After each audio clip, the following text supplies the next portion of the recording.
Hi guys, welcome to How to Solutions YouTube channel. In today's video, I'm going to show you how you can add link to TikTok bio without a pro account. Before getting into this video, must subscribe to our YouTube channel and click on the bell icon. The first step you need to do is to open TikTok. Once you open TikTok, you simply need to click on profile in the right bottom corner, and then you need to click on edit profile, and here you can see that there is no option to add links. So how you can do that?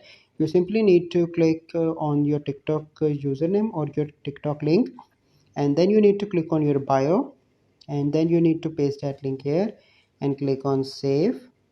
So here you can see that link is showing here, and if someone copy that link from here and paste that somewhere else, he can easily get to your profile. So this is the process by which you can add link to your TikTok bio without a pro account. I hope you find this video helpful. If you find this video helpful, must like this video, subscribe to our YouTube channel for future videos. We'll see you in the next video.